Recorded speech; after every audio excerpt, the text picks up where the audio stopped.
तुमच्याकरता देवेंद्रजी आज अमरावतीमध्ये आहे. संपूर्ण महाराष्ट्राचे महाधिवेशन जिल्ह्याचे लागले आहे. पुढच्या 9, 10, 11 मध्ये तालुक्याचे अधिवेशन होणार आहे. पण अधिवेशन होण्यापूर्वी आपल्याला सर्वांना मोठा संपर्क अधिवेशनापूर्वी करावा लागणार आहे. आपल्याला जिथे 20 संवाद आहे 20 संवादातून संवाद करावा लागणार आहे. समर्पणही करावं लागणार आहे स्वतःच.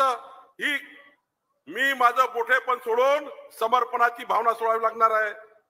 आणि थोडं माझी विनंती आहे, आजपासून 4 तास आपल्याला 835 पदाधिकाऱ्यांना 4 तास आपलं परिश्रम पुन्हा एकदा करावा लागणार आहे. 4 तासाचं परिश्रम पुढच्या समाजाच्या शेवटच्या गरीब माणसाच्या कल्याणाचे असणार आहेत. तुमचा 4 तास हे वर्धा जिल्ह्याच्या गरीब माणसाकरता असणार आहे. वर्धा जिल्ह्याच्या गरीब माणसाला न्याय मिळवून देण्याकरता असणार आहे. कारण या 4 तासामध्ये महायुतीचं सरकार येणार आहे. आपले आमदार निवडून येणार आहे. आणि महायुतीचं सरकार हे कुणाचं साध्य नाही आहे. हे आपलं साध्य नाही आहे. पण माननीय मोदीजींनी, माननीय एकनाथ शिंदे, देवेंद्र फडणवीस सरकारने ज्या ठिकाणी या ठिकाणी पंकज भोयर आणि मदन येरावारजी, दादाराव केचेजींच्या मांडलं, केंद्र सरकारच्या पुढच्या 5 वर्षाच्या संपूर्ण गरीब कल्याणाच्या, मध्यमवर्गीय कल्याणाच्या, इन्फ्रास्ट्रक्चरच्या, वर्धा जिल्ह्याच्या योजना एकनाथ शिंदे सरकारने आपल्या समोर आणलेल्या योजना या पुढच्या 5 वर्ष चालायचं असेल तर या महाराष्ट्रामध्ये डबल इंजिन सरकार पाहिजे आहे. डबल इंजिन सरकारच महाराष्ट्राच्या वर्धाचं भलं करू शकतं. डबल इंजिन सरकारच महाराष्ट्रात पुढे नेऊ शकतं. आणि डबल इंजिन सरकारच महाराष्ट्राचं तुमचं आमचं भलं करू शकतो. ही भावना समाजाच्या शेवटच्या माणसापर्यंत पोहोचवायची आहे. तुम्ही बघा, मोदीजीचं सरकार होतं, उद्धव ठाकरे मुख्यमंत्री झाले. उद्धव ठाकरेंनी बेईमानी करून जेव्हा मुख्यमंत्री झाले तेव्हा तुम्ही सर्वांना आठवा, या वर्धा जिल्ह्यातल्या 15 योजना उद्धव ठाकरेंनी बंद केल्या होत्या. मोदीजीच्या सरकारच्या 15 योजना बंद केल्या. आणि 15 योजना बंद करून मोदींच्या सरकारला बदनाम करण्याचा डाव केला. वर्धा जिल्ह्याच्या 15 योजना थांबवल्या. सारे सरकारचे पैसे थांबवले. आणि एखाद्या वेळी जर तुम्ही 4 तास दिले नाही तर माझं नुकसान होणार नाहीये. या व्यासपीठाचं तुमचं नुकसान होणार नाही. पण वर्धा जिल्ह्याच्या गरीब माणसाला रेशनची योजना चालू करायची असेल आणि महाविकास आघाडीचा एखादा नेता आला, आज बघा रामदास तडस निवडणुकीतून मागे गेले, पण नुकसान कोणाचं झालंय? नुकसान रामदास तडसच झालं नाहीये. नुकसान वर्धा जिल्ह्याच्या जनतेचं झालं, वर्धा लोकसभेच्या जनतेत झालं. मोदीजीच्या सरकारकडे जाऊन, मोदीजींना पत्र लिहून, मोदीजींना भेटून या वर्धा जिल्ह्यात योजना आणण्याची ताकद रामदास तडसची होती. ती ताकद आता या नवीन खासदारची नाही आहे. जनतेने मत देऊन टाकलं. जनतेने त्या ठिकाणी प्रवाहाच्या भरात मतदान करून टाकलं. पण या ठिकाणी पुढच्या सरकारच्या योजना या ठिकाणी थांबण्याचं काम हे महाविकास आघाडीचे लोक करणार आहे. मी तुम्हाला दाव्याने सांगतो, इथला खासदार मोदीजींच्या सरकारच्या योजना बंद करण्याकरता काम करेल. तो विकासाचा प्रश्नच मांडणार नाही मोदी समोर. रोज त्या ठिकाणी संसदेच्या बाहेर जाऊन मोदीच्या सरकारला शिवाय दिल्याने घरी येईल. मोदीजींनी केलेल्या इन्फ्रास्ट्रक्चरच्या योजना बंद पाडण्याचं काम करेल. आणि म्हणून मी या ठिकाणी एवढंच सांगेल, आणि किती मतांनी हारलो बंधूंनो आपण? या महाराष्ट्रात किती मतांनी हारलो आहे? 2 लाख मतांनी. महाराष्ट्रामध्ये मी तुम्हाला सांगायला आलो आहे, 2 लाख मतांनी आपण हारलो आहे.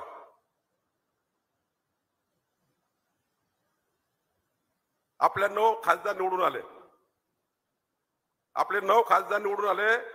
मी तुम्हाला सांगतो, बघा 2014 मध्ये, 2019 मध्ये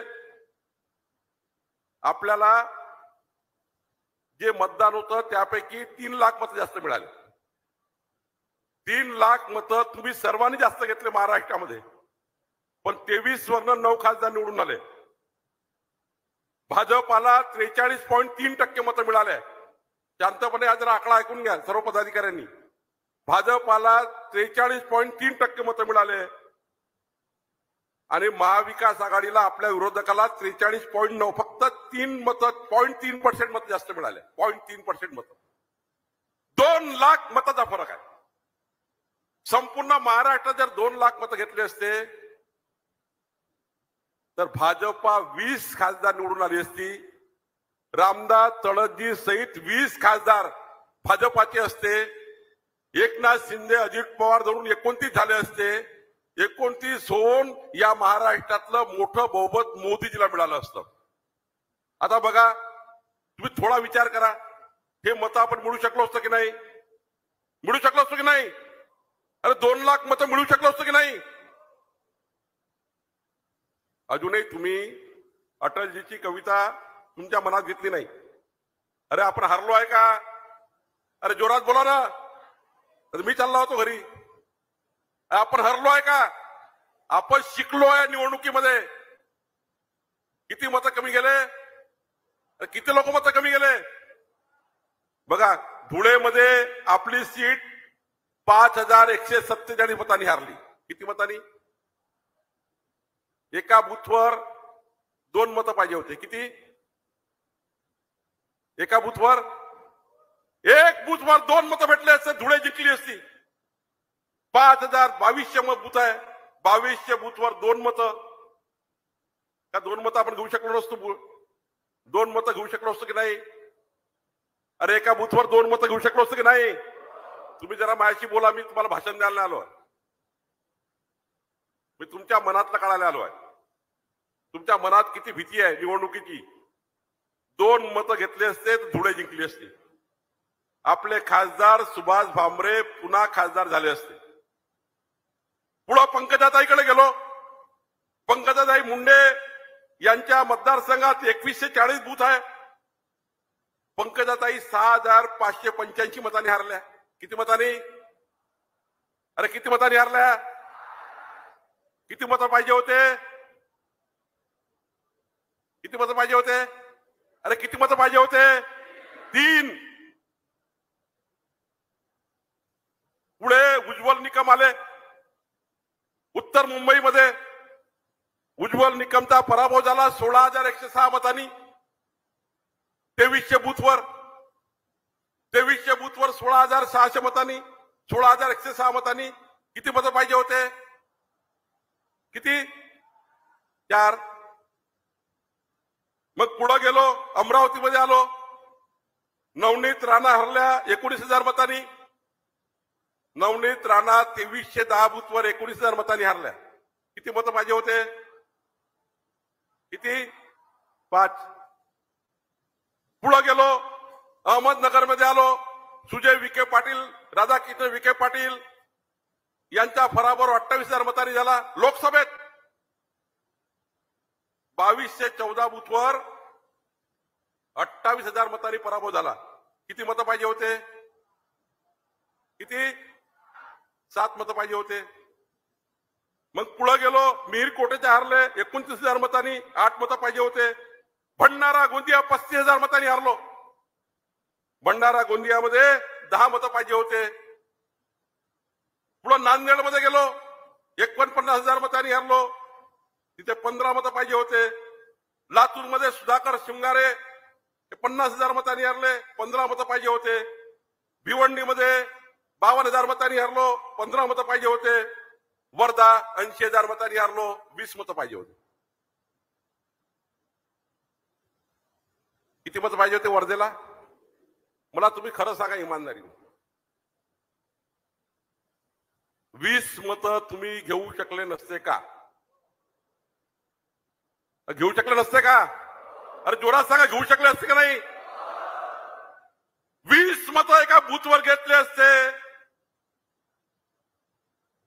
तर रामदास तळसजी मोदीजींच्या बाजूला बसून या वर्धा जिल्ह्याच्या लोकसभेकरता पुढचे 5 वर्ष या महाराष्ट्राचं आणि आपलं प्रतिनिधित्व करून मोदीजीच्या सरकारच्या संपूर्ण योजना वर्धेला लागू झाल्या असत्या. किती मताने गेले? आता आपण कशासाठी बसलोय? आपण कशासाठी आलोय? अबे आपण कशासाठी आलोय? आपण कशासाठी आलोय? सांगा ना, किती कशासाठी आलोय? किती मतं वाढवायला आलोय? कोणाची क्षमता नाही 20 मतं वाढवत? जरा उभं राहा. 20 मतं मी वाढवू शकत नाही असा कोण आहे? त्याच्या स्टेजवर बोलवतो मी.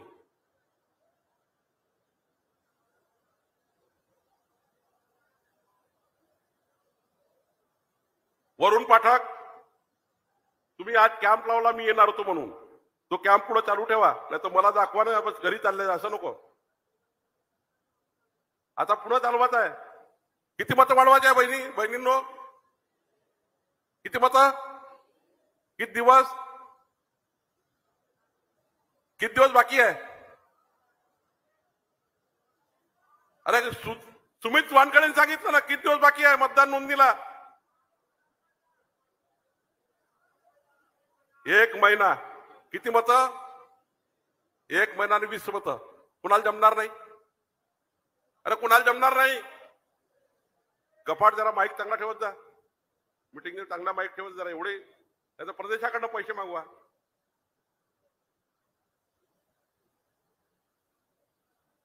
माईक आवाज ओढतोय. मागच्या वेळेसच झालं वर्ध्यामध्ये. त्याला सांगा मला तुमच्याकडनं वचन पाहिजे. मी त्याच्याशिवाय तुम्हाला जाऊ देणार नाही, मी जाणार नाही. तुम्हाला वाटतं का दिवसभर उभा राहिलो पाहिजे? मग 20 मतं कोण वाढवणार नाही? पुन्हा एकदा विचारतोय. मी तुमचे सारे प्रश्न सोडवायला तयार आहे, पण मला 20 मतं तुम्हाला मागायला आलो आहे. 20 मतं मागायला आलो आहे. तुमचा पदाधिकार, तुम्हाला दिलेले पद, आईसारखी पार्टी, पक्षानं दिलेलं एवढं मोठं वर्चस्व, मोदींचं सरकार, मोदीजी प्रधानमंत्री, महायुतीचं सरकार. मी तुम्हाला दाव्याने सांगतो, महायुतीचं सरकार येणार आहे का? 100% येणार आहे. आपण 100च्या कमी आहोत का? अरे आपण 100 आमदारचा कमी आहोत का? इतके खोटारडेपणा केला तरी आपले 85 आमदार समोर आहे. किती? 15 आमदार आपले वाढणार नाही का? अरे वाढणार नाही का? किती मतं पाहिजे? भारतीय जनता पार्टी 100च्या वर जाणारच आहे. एकनाथ शिंदेजी आपले आणणारच आहे. अजित पवार आपले आणणारच आहे. सरकार आपलं येणारच आहे. सरकार यायला आलो नाही, मी सरकार तर आलंच आहे. तो काही इश्यू नाही आहे. हे किती 9 वाजता बोंबलले, काही केलं तरी गव्हर्नमेंट आपलं येणार आहे. गव्हर्नमेंटचा प्रश्न नाही आहे. हे डोक्यातनं काढून टाका. सरकार तर एवढा मताने येणार आहे. पण मी आलो आहे या वर्धा जिल्ह्यातल्या 4ही विधानसभा आपल्या सरकारमध्ये, महायुतीमध्ये असल्या तर एकनाथ शिंदे, देवेंद्र फडणवीस सरकारच्या संपूर्ण 5 वर्ष योजना या वर्धा जिल्ह्याला लागू होतील. याकरता 20 मतं पाहिजे. याकरता 20 मतं पाहिजे. सरकार येणार आहे ही काळ्या दगडावरची पांढरी रेख. इतक्या वाईट परिस्थितीमध्ये इतकं वाईट बोलू नये, इतकं वाईट खोटारडेपणा करू नये. आपले 145 आमदार समोर आहे, शिंदे, फडणवीस आणि अजित पवारांचे. आणि आता तर मदन मोहन सांगितलं एवढ्या योजना आल्या त्या सांगू. आपल्या विरुद्ध 3 पक्ष होते की नाही? 3 पक्ष कोण कोण होते? कोण? पण एक चौथी पार्टी होती. चौथी पार्टी कोणती? खोटारडेपणा, नालायकपणा. चौथी पार्टी कोणती? खोटारडेपणा. काय नालायकपणा केली? सांगा बरं, काय नालायकपणा केली? काय म्हटलं? मोदीजी आले तर बदललं का? बदलवलं का 10 वर्षात? मग आपण काय केलं?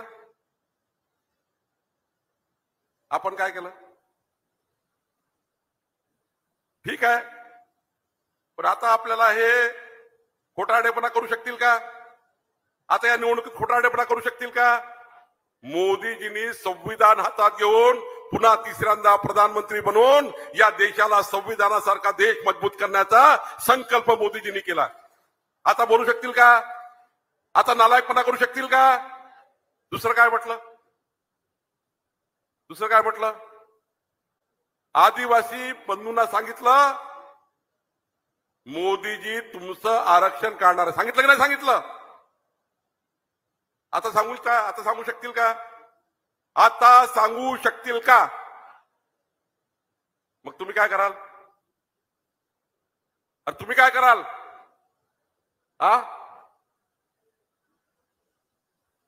आदिवासी बांधवांना जे कन्फ्यूज झालेल्या समाजाला कन्व्हेन्स करणे 850 लोकांचं काम आहे. महाविकास आघाडीच्या मायावी शक्तींनी खोटारडेपणा करून गरीब माणसाला, आदिवासी बंधूंना खोटं सांगितलं. त्या जनतेला कन्व्हेन्स करण्याचं काम आपल्या 850 पदाधिकाऱ्यांचं आहे. तुमचं माझं काम आहे.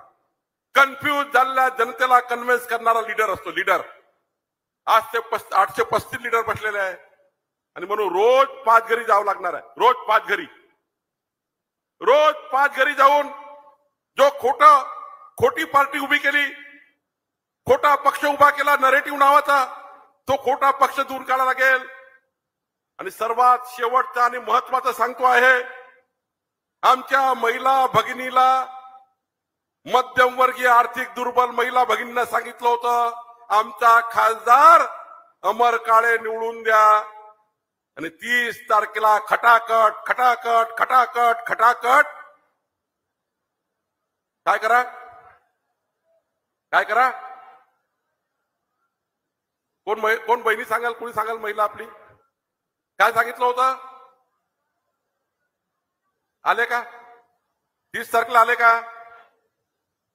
किती तारखे झाल्या आता? नाही आले. राहुल गांधी हा खोटारडा आहे. राहुल गांधी खोटारडा बोलला, अमर काळे खोटं बोलला, त्याच्यासोबत फिरणारे सारे वर्ध्याचे नेते खोटं बोलले की नाही? अरे महाविकास आघाडीचे नेते खोटे बोलले की नाही? मग तुम्हाला काय करावं लागेल? आपल्या सर्व बहिणींना रोज अमर काळेच्या घरासमोर लाईन लावा लागेल. खटाखट खटाखट खटाखट खटाखट. केली का लाईन? कोणी लावली का? का नाही लावली? तुम्ही एवढं खोटे बोलले, एवढी बदमाशी केली, एवढी नालायकपणा केली, तुम्ही काय केलं? कशाला महिला आघाडी आहे? कशासाठी महिला नेते आहे? कशासाठी पार्टी आहे आपली? खोटारड्याला उत्तर द्यायची जबाबदारी आपली नाही का? मग उद्यापासून काय कराल? अरे उद्यापासून काय कराल? ज्यांनी काँग्रेस पार्टीचा प्रचार केला त्यांच्या घरासमोर 50 महिला उभा राहून खटाखट खटाखट खटाखट खटाखट बँड वाजवून उभ्या राहा. बँड वाजवून. आणि त्याच्याच घरासमोर जाऊन सांगा, अरे नालायको, तुम्ही तर खोटं बोलले, पण एकनाथ शिंदे फडणवीसचं सरकार येणाऱ्या राखीला 3000 पटापट पटापट पटापट पटापट देणार आहे. पटापट पटापट पटापट देणार आहे. किती मताचा फरक आहे? 80,000 मतांनी रामदास तळस हारले. किती मतांनी? या जिल्ह्यामध्ये 80,000 कनेक्शन आहे. या जिल्ह्यामध्ये विजेचे कनेक्शन 81,000 आहे. या जिल्ह्यामध्ये 81,000 विजेचे कनेक्शन आहे. 81,000 परिवार म्हणजे किती मतं झाले? अरे 81,000 परिवार म्हणजे किती मतं झाले? 2 मतं एका घरी. कास्तकाराच्या घरी 4 मतं आहे का नाही? 80,000 गुणला 2 मतं किती झाले? 1,60,000. 3 असेल तर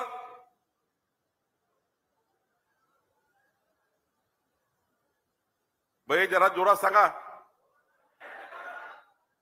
किती? तुम्ही काय कराल? देवेंद्र फडणवीसजींनी 80,000 शेतकऱ्याची वीज बिल माफी केली. किती? 80,300 लोकांची वीज बिल माफी केली. किती? तुम्ही जर त्या शेतकऱ्याच्या घरी गेले ना, त्याच्याकडे एक छोटस पत्र त्याला दिलं, काका तुमचे विजेचे 5 वर्षाचे बिल देवेंद्र फडणवीस सरकारने माफ करून टाकले. 2024 ते 2029 5 वर्ष तुम्हाला इलेक्ट्रिक बिल येणार नाही. मोफत वीज सरकारने दिली आहे. मोफत वीज सरकारने दिली आहे. आणि जुनं बिलही गायब झाले आहे. जुनं बिलही तुम्हाला येणार नाही आहे. माझा दावा आहे, वर्ध्याच्या 835 लोकांनी निर्णय केला की मी 81,000 घरी गेल्याशिवाय मी राहणार नाही. किती मतं भेटतील? अरे किती मतं भेटतील, किती आमदार निवडून येतील, मग कोणाच्या फायद्याचा आहे? बावनकुळेचा फायद्याचा आहे का? कोणाच्या फायद्याचा आहे? वर्धा जिल्ह्याच्या समाजाच्या शेवटच्या गरीब कास्तकाराकरता, अरे कास्तकाराची भाषा करता, कास्तकाराकरता भांडा, पण त्या कास्तकाराला 81,000 कास्तकाराला देवेंद्र फडणवीस सरकारने विजेचं बिल माफ करून टाकलं. जरा त्या गरीब माणसाकडे जाऊन या, त्या गरीब शेतकऱ्याकडे जाऊन या, त्याच्या पाठीवर हात ठेवून या. तुम्हाला धन्यवाद दिल्याशिवाय राहणार नाही, भारतीय जनता पार्टीचे धन्यवाद व्यक्त केल्याशिवाय राहणार नाही. याकरता ही अधिवेशन आहे, याकरता तालुका अधिवेशन आहे, याकरता बूथवरचे अधिवेशन आहे. आणि बहिणींनो, राखीच्या दिवशी ज्या माझ्या बहिणींना 1,500 पटापट मिळणार आहे, 2 हप्ते 3,000 मिळणार. आम्ही सरकारला विनंती केलाय, राखीला 3,000 द्या, भाऊबीजला 3,000 द्या. दिवाळीची भाऊबीज 3,000, राखी 3,000. त्या माझ्या बहिणीला ज्या दिवशी पोस्टात पैसे जाईल, बँकेत पैसे जाईल, त्या माझ्या बहिणीकडे जाऊन या, सांगा हे एकनाथ शिंदे फडणवीसाचं सरकार आहे, हे नालायक उद्धव ठाकरेचं सरकार नाही आहे, हे नालायक नाना पटोलेचं सरकार नाही आहे, हे नालायक लोकांचं, खोटारडे लोकांचं सरकार नाही आहे. म्हणून 835 लोक बोलवले आहे, म्हणून सुनील गोपाटने अधिवेशन घेतलंय, म्हणून जे अधिवेशन आहे. या अधिवेशनातनं संकल्प करायचा, या अधिवेशनातनं संपर्क संवाद, त्या ठिकाणी थोडं समर्पण करायचं आहे. म्हणून मी तुम्हाला म्हटलं, समर्पणाची भावना ठेवा, संवादाची भावना सुरू करा, आपापसातले वाद सोडा, आईसारखं या ठिकाणी पार्टी मजबूत करा. आणि आज मी तुम्हाला दाव्याने सांगतो, ज्या दिवशी महायुती सरकारच्या योजना या घरोघरी पोहोचवण्याकरता जोपर्यंत 1 कप चहा घेऊन तुम्ही संवादाची भाषा करणार नाही, तोपर्यंत त्या अधिवेशनाला अर्थ नाही आहे, तोपर्यंत त्या बैठकीला अर्थ नाही आहे. काळा यादी 3 सिलेंडर मोफत मिळणार आहे. कुणाला मोफत मिळणार आहे वर्षभरात त्यांची यादी काढा. 3,000 रुपये कुणाला मिळणार आहे त्यांची यादी काढा. एसटी मध्ये महिलांना 50% आरक्षण मिळालं त्यांची यादी करा. शेतकऱ्याला 1 रुपया पीक विमा योजना, आता बकानीने सांगितलं मला, नक्की मी सरकारकडे मांडील की वर्धा जिल्ह्यामध्ये ओला दुष्काळ परिस्थिती निर्माण झाली आहे, सरकारने लक्ष टाकलं पाहिजे. याकरता नक्की सरकारशी मी आजच्या बोलल्याशिवाय राहणार नाही. मी आता मुख्यमंत्र्यांशी बोलेल, माझा अधिकार आहे मुख्यमंत्र्यांशी बोलण्याचा, संघटनेचा अध्यक्ष म्हणून तुमची भावना मी मांडेल बकाने. पण आता शेतकऱ्यांना मागचे जे मदन येरावांनी सांगितलं ते सोयाबीन आणि कापसाचे पुन्हा पैसे काल सरकारने रिलीज केले आहे. पण ज्या लोकांना पैसे भेटले त्यांच्याकडे तुम्ही गेल्याशिवाय खऱ्या अर्थाने होणार नाही. मी तुम्हाला पुस्तक पाठवणार आहे, त्या पुस्तकामध्ये आपल्याला सर्वांना त्या ठिकाणी घरोघरी पुस्तक पाठवायचं आहे. मला तुम्हाला 2 गोष्टी विचारायच्या आहे. सकाळी मी सांगितलं होतं मागच्या दौऱ्यामध्ये, अरे चहा पिता पिता आपला एक मोबाईल हातात घ्या. संजय राऊत सारखा खोटारडा, त्या खोटारड्याची यादी सकाळी 9 वाजता, अरे 9 वाजता खोटं बोलतात. आज का खोटं बोलले? आज काय सांगितलं तुम्हाला माहिती आहे? आज काय बोलले? आज इतका मोठा गप्पस्फोट झाला. सचिन वाजे 100 कोटीचा जो आरोपी आहे अनिल देशमुखासोबत, त्यांनी जेलमध्ये बाहेर आल्याबरोबर सांगितलं की होय होय होय हाच अनिल देशमुख होता ज्यांनी पीएच्या माध्यमातून सर्व पैसे जमा केले, हाच अनिल देशमुख होता. आज तुम्ही घरी गेल्यावर तुम्ही बटन दाबा, आपला मोबाईल पहा, आपली सोशल मीडियाची बटन काढा आणि बघा काय म्हटलंय. सतीश वाजेंनी म्हटलं माझी नार्को टेस्ट करा. मी सांगतो अनिल देशमुख कुठं कुठं पैसे घेतले, माझी नार्को टेस्ट करा. सचिन वाघेने सांगितलं की सीबीआय जवळ पूर्ण पुरावे आहे की अनिल देशमुखांनी पैसे जमा केले. तो अनिल देशमुख वर्ध्यामध्ये लोकसभा निवडणुकीमध्ये, येणाऱ्या विधानसभा निवडणुकीमध्ये पुन्हा प्रचाराला येणार आहे. तुम्ही जर तुमच्या मनातली आग जर तुम्ही काढली नाही, 100 महिलांनी अडवलं नाही की 100 कोटीचा हिशोब द्या, बंधूंनो, मग भारतीय जनता पार्टीमध्ये खऱ्या अर्थाने पदाधिकारी बनून काही फायदा नाहीये. सकाळी 9 वाजता संजय राऊतचं बोलणं झालं, तुमचा मोबाईल सुषमा अंधारचं बोलणं झालं का तुमचा मोबाईल निघाला पाहिजे. ही लढाई खोटारडेपणाची लढाई पुन्हा येणार आहे. पुन्हा येणाऱ्या विधानसभा निवडणुकीमध्ये खोटारडेपणा येणार आहे, कुठला ना कुठलं खोटं बोलणं होणार आहे. कधी पंकज भोयर बद्दल खोटं सांगतील, तशी समीर कुणावार बद्दल खोटं सांगतील, कधी दादाराव केचे बद्दल खोटं सांगतील, तुम्हाला खोटं सांगून फसवतील. पण रणजित कांबळेंनी केलेलं पाप तुम्हाला सांगणार नाही. 5 वर्ष रणजित कांबळेंनी काय काय चुकीचं काम केलं ते तुम्हाला सांगणार नाही. पण तुम्हाला आता आपल्या मोबाईलवर, व्हॉट्सअपवर आपल्याला खोट्या नरेटिव्हवर काम करावं लागणार आहे. रोज माझ्या बहिणींना माझी विनंती, आता केंद्र आणि राज्यांनी स्वतः भूपेंद्र यादवजी केंद्रीय मंत्री, अश्विनी वैष्णवजी केंद्रीय मंत्री, दोन केंद्रीय मंत्री विदर्भ प्रवासामध्ये आहे, आपले प्रभारी म्हणून निवडणुकी करता आले आहे. मी देवेंद्रजी लक्ष टाकतोय, या व्यासपीठाने लक्ष टाकावं. वर्धा जिल्ह्यामध्ये खोटारडेपणा चालणार नाही. चालू झाला खोटारडेपणा? अरे वर्धा जिल्ह्यात खोटारडेपणा चालू झाला का? तुम्ही खोटारडेपणा थांबवला ना, तुमचे 4 आमदार 51% मतं घेतल्याशिवाय निवडून येणार नाही. 51% मतं घेतल्याशिवाय निवडून येणार. खोटारडेपणाला तुम्हाला उत्तर द्यावं लागणार आहे. रोज रोज खोटारडेपणाला उत्तर द्यावं लागणार आहे रोज. तुम्ही जर सक्रिय नसाल, तुम्ही भारतीय जनता पार्टीचे पद घेऊन नुसते पदासाठी असाल, तर मग तुम्हाला कोणी वाचवू शकत नाही. आणि तुम्हाला खरंच इमानदारीने आपल्या पदाची रक्षण करायची आहे, आपल्या आईसारख्या पक्षाचं रक्षण करायचं आहे, आपलं सरकार गरीब माणसाकरता आणायचं आहे. 15 मिनिटं मोबाईल करता द्या, 15 मिनिटं फेक नरेटिव्ह द्या, 15 मिनिटं सोशल मीडियावर द्या, 15 मिनिटं या नालायक खोटारड्यावर यांचं जे स्वप्न आहे सरकार आणण्याचं, हे उद्ध्वस्त करण्याकरता द्या. माझा दावा आहे, तुम्ही 835 लोकांनी जेव्हा सकाळी 9 वाजता 15 मिनिट जरी सुरू केलं, 835 लोकांनी 15 मिनिट जरी मोबाईलला दिले, तर हे वर्धा जिल्ह्यातनं पडून गेल्याशिवाय राहणार नाही. वर्धा जिल्ह्यातनं पडून गेल्याशिवाय राहणार नाही. तो एक मास्तर खोटारडेपणा करतो ना, आपण ऐकून घेतो. अनेक लोक खोटारडेपणा करतात, ऐकून घेतात. आपण काय करतोय?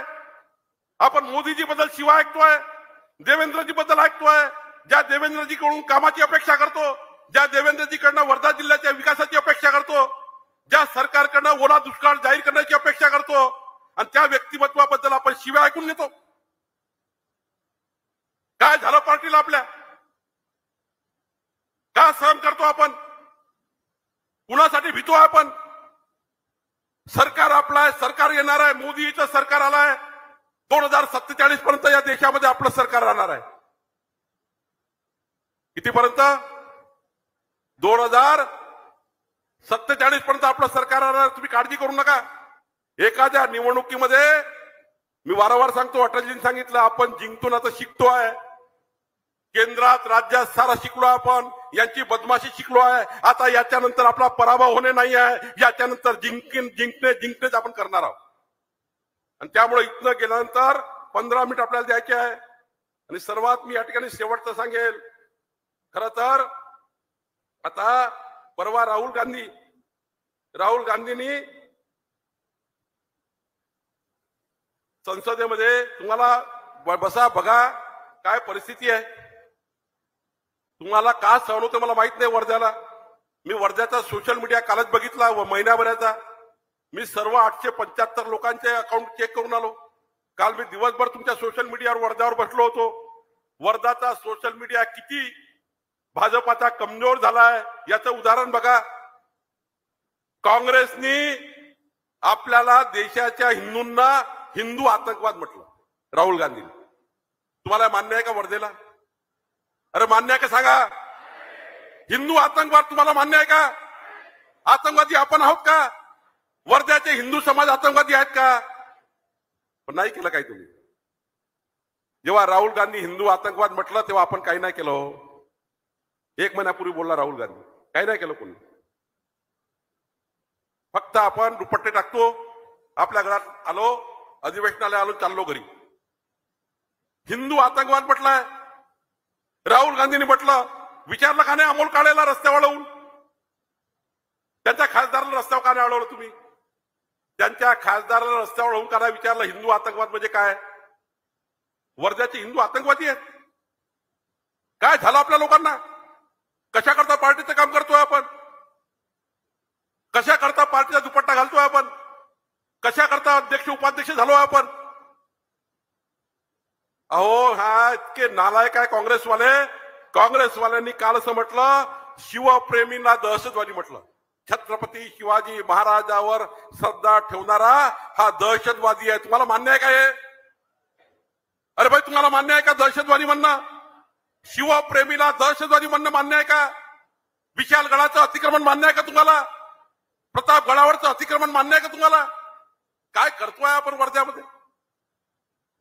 शिवप्रेमीला दहशतवादी म्हणणारी काँग्रेस पार्टी, हिंदूला आतंकवादी म्हणणारी काँग्रेस पार्टी, आणि सर्वात नालायकपणा ज्या दिवशी केला राहुल गांधींनी, विचारा नाना पटोलेला, काँग्रेसच्या लोकांना मत मागताना. तुम्हाला जावं लागलं, याच्यामध्ये विचार करावा लागेल. पुढच्या पिढीचा प्रश्न आहे, तुमच्या घरातले लहान लहान बाळाचा प्रश्न आहे. राहुल गांधी म्हटले हिंदू म्हणजे हिंसा. काय म्हटले? हिंदू म्हणजे काय म्हटले? सांगा जोरात. तुम्हाला मान्य आहे का सर्व वर्ध्याला? अरे मान्य आहे का वर्ध्याला? मग काय करणार आहे तुम्ही? काय करणार आहे? झोपणार आहे घरी जाऊन? तुमच्या येणाऱ्या पिढीचा प्रश्न नाही का? हिंदू म्हणजे हिंसा म्हटलं तुम्हाला काही ऐकायला म्हणजे मला तर वाईट वाटतं. वर्ध्याचा सोशल मीडिया बघितला, महिन्याभराचा सर्वांचा बघितला मी, इकडले सर्व वरच्या सर्वांचा. हिंदू म्हणजे हिंसा राहुल गांधी बोलले, आणि वर्ध्यामध्ये काहीच रिॲक्शन नाहीये. महात्मा गांधींचा जिल्हा, इथे रिॲक्शन नाहीये. हिंदू म्हणजे हिंसा.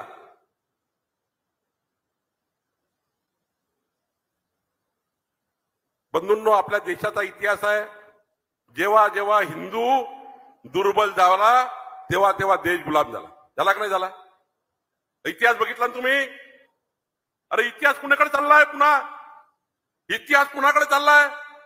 जेव्हा जेव्हा हिंदू दुर्बल झाला तेव्हा तेव्हा या देशावर अतिक्रमण झाले. पुन्हा एकदा राहुल गांधी सारखा नेता विदेशी ताकदीशी भेटला. विदेशी ताकदीशी भेटून राहुल गांधी म्हणतोय हिंदू म्हणजे हिंसा. बंधूंनो, मी या ठिकाणी एवढंच सांगेल, मी खूप सांगायला आलो होतो पण वेळ झाला, मला भंडाऱ्याला जायचं आहे. पण इथं जाताना मात्र तुम्ही सहज जाऊ नका. माझी विनंती हात जोडून, मी तुम्हाला हृदयातून हात जोडून विनंती करायला आलो. इथून जाऊन तुम्ही खाली जाऊ नका, रिकामे जाऊ नका. या अधिवेशनातनं खुणगाठ बांधून जा. या अधिवेशनातनं तुम्हाला खूप काही शिकून जायचं आहे. अरे एवढं शिकायचं आहे. अरे आपण हारलो नाही आहे, आपण शिकलो आहे. आपण या खोटारडेपणाच्या विरुद्ध शिकलो आहे. मोदीजीच्या सरकारच्या पुन्हा एकदा देवेंद्रजी एकनाथजीच्या सरकारच्या योजना पुन्हा घरोघरी जाऊन पुन्हा यांचा बदला काढण्याचे दिवस आपल्याजवळ आले आहे. आणि बदला काढण्याकरता आजची खुणगाठ महत्वाची आहे. तालुक्याचे अधिवेशन झाले पाहिजे. तालुक्याच्या अधिवेशनामध्ये हे मांडला गेलं पाहिजे. घरोघरी प्रवास झाला पाहिजे. त्याकरता बूथवर जे बूथ मागं पडले त्यांना पुढे आणण्याची योजना केली पाहिजे. आणि मी एवढंच सांगेल, तुफान में ताश का घर नहीं बनता. काय म्हटलं मी? काय म्हटलं? तूफान में ताश का घर बनता है क्या? अरे भाई, तूफान में ताश का घर बनता है क्या? हाँ, नहीं बनता ना. रोने से बिगड़ा हुआ तकदीर बनता है क्या? रोने से बिगड़ा हुआ तकदीर. अरे आपण हारलो म्हणून तकदीर बनून का आपली? आता आपल्याला काय करावं लागेल? खुणगाठ बांधावी लागेल. फिर से जीतने का हौसला रखते हम. काय फिर से जीतने का? ठेवता का नाही ठेवत? जोरात सांगा जरा. वर्धेला काय झाला जरा जोरात सांगा.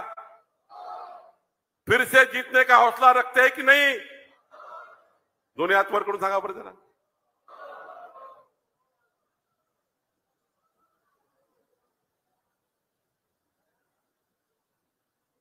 एक हार से कोई फकीर नहीं बनता और एक जीत से कोई सिकंदर नहीं बनता.